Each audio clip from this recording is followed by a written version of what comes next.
Friends, இப்போ நீங்கள் பார்த்துட்ருக்கிறது என்னென்னா ஏர் போட்டுட்டோங்க. இப்போ இதெல்லாம் வந்து நான் எடுத்து வச்சுருந்தேன். அது பாருங்கள், என்னோட சின்ன டப்பாவில் போட்டு வச்சுருக்குறோமே அப்படின்ட்டு. இங்கே பாருங்கள், இது கலர் இதே வந்து கிழங்கு வந்து நல்ல நம்ம உருளைக்கிழங்கு எப்படி இருக்குமோ அதே போல் தான் இருக்குங்க. இப்போ இது வந்து ஃபுல்லாகவே நல்லாவே மெச்சூர்ட் ஆகிடுச்சு பாருங்கள். நம்ம அப்படியே விட்டுட்டோமா, இது ஃபுல்லுமே எவ்வளோ தூரம் வளர்ந்து போயிருக்குது பாருங்கள். எல்லாமே இதில் பாருங்கள் 2 இதாக வந்திருக்குது. இது நல்ல பெருசாக இருந்தது, நல்ல மெச்சூர்ட் ஆகிடுச்சு. இதில் வந்து நம்ம நிலத்தில் வச்சிட்டோம்னாலும் இது ஒன்றும் அப்படியே ஒரு மாதிரியே அது என்ன சொல்லுவாங்க, செடி வளர வளரவே இது வந்து போயிடும். அடுத்தது வந்து பக்கத்துலேயே வந்து நல்ல வேறு ஒரு கிழங்கு சூப்பராக வந்துடுங்க. அதே மாதிரி இது மேலே வந்து உங்களுக்கு கிழங்கு போகுங்க. இங்கே பாருங்களேன், பிரான்ச் பிரான்ச்சாக போயிட்டுருக்குது நல்லாவே. இது பாருங்கள், இப்போ இது நம்ம கீழே நிலத்தில் வைக்காமையே உங்களுக்கு இது சூப்பராகவே நல்லாவே தலை வந்திருக்குது.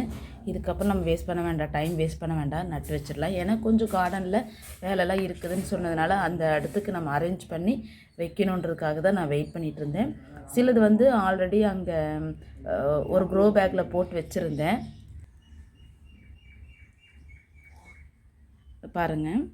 இப்போ இது போல் நம்ம எடுத்து வச்சுருக்குறோம். ஸோ அந்த இதில் வந்து கொஞ்சம் க்ரோ பேக்கில் எடுத்து வச்சுருந்தோம் இல்லையா, அதெல்லாமே கொஞ்சம் வளர்ந்து வந்துருதுன்னு சொல்லிட்டு நான் மாற்றி அந்த இடத்துல எடுத்து வச்சுட்டேன். ஸோ இவங்களையுமே எடுத்து வச்சிடணும். ஏன்னா எனக்கு அந்த அளவுக்கு வருமானு தெரியல, அதனால தான் இவங்களெல்லாம் நான் கேதர் பண்ணி எடுத்து வச்சுருந்தேன்.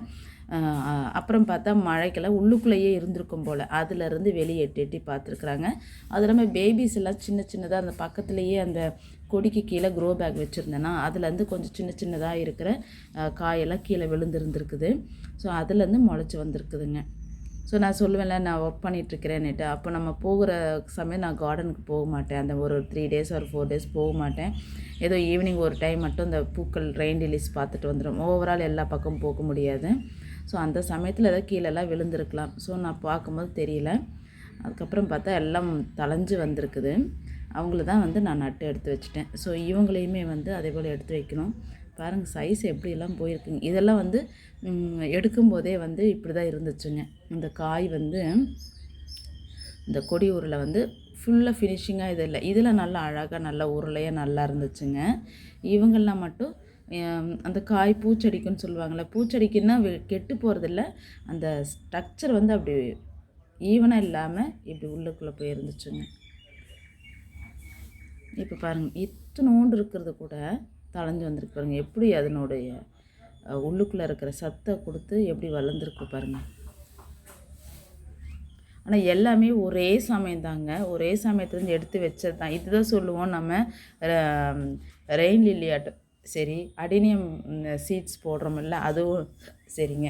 எல்லாம் இப்படி தான். இங்கே பாருங்கள், இது குட்டிக்காய். இந்த இது எல்லாமே ஒரே சமயத்தில் எடுத்து வச்ச இது தான். ஒவ்வொன்றுக்கும் அதை சத்துக்கு ஏற்ற மாதிரி அதனுடைய இதை வந்து வளர்த்திட்டு வந்திருக்குது பாருங்கள். இங்கே பாருங்கள், தெரியுதுங்களா? இப்போ இவங்கள தான் நம்ம போய் நட்டு வைக்க போகிறோம். வாங்க போய் நட்டு வைக்கலாம். இப்போ இந்த இடத்துல பாருங்கள், ஏற்கனவே நான் சொல்லியிருந்தேன் இல்லையா, அதில் இருந்தது எல்லாமே எடுத்து இந்த ஓரத்தில் ஆல்ரெடி ஒன்று இது காமிச்சே இருப்பேன், நல்லாவே பெருசாக வளர்ந்துருச்சுன்னு சொல்லிட்டு. இங்கே பாருங்கள், இது வரைக்கும் மேலே நல்லாவே போயிடுச்சு.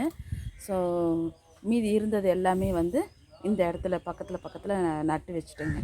இப்போ இந்த கேப்பில் தான் நம்ம என்ன பண்ண போகிறோம், அப்படியே வரிசையாக நட்டு வைக்க போகிறோம் இந்த இடத்துல தான். இப்போ இதுக்காக தான் நான் மண் கலவை வந்து செம்மண், மாட்டுச்சாணம் வரும் எல்லாமே மிக்ஸ் பண்ணி போட்டு வச்சுருக்குறேங்க. நல்லா எப்படி இருக்குது பாருங்கள். இப்போ இந்த இடத்துல தான் நாம் நட போகிறோம். ஸ்பேஸை பார்த்து நட்டு வச்சிடலாமுங்க. சரிங்களா? வாங்க நடலாம்.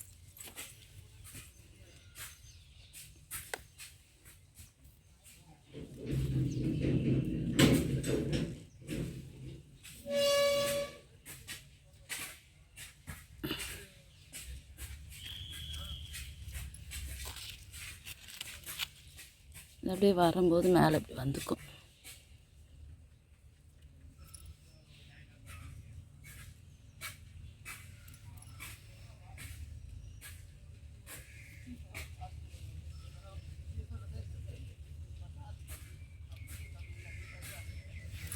இது பாருங்கள். இப்போ இதே போல் எல்லாமே நட்டுட்டு பார்க்கலாமுங்க.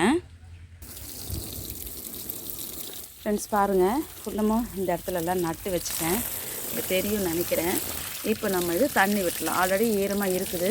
இப்போ கிழங்கு வச்ச உடனே நம்ம வந்து அப்படியே விடக்கூடாது இல்லையா, அதனால் நான் வந்து தண்ணி விட்டுடுறேன். ஸோ அப்புறம் இதை அப்டேட் அப்பப்போ காமிக்கிறேன்.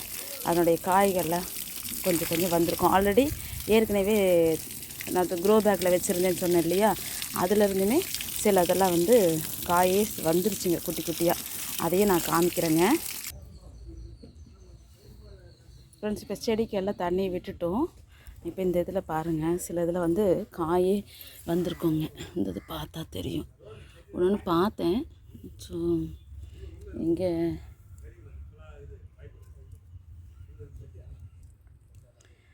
பாருங்கள், இந்த பக்கம் இருக்குது பாருங்கள்.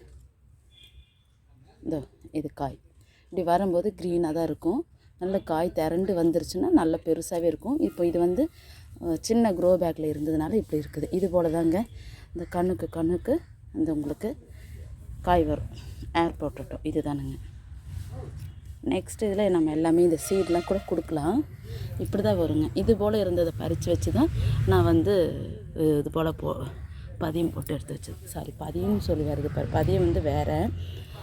இந்த கிழங்குங்களை எடுத்து வச்சுருந்து முளைப்பு வந்தோடனே நம்ம நட்டு வச்சிட்டோம். சரி, இப்படி தான் வருங்க. ஓகே, தேங்க்யூங்க.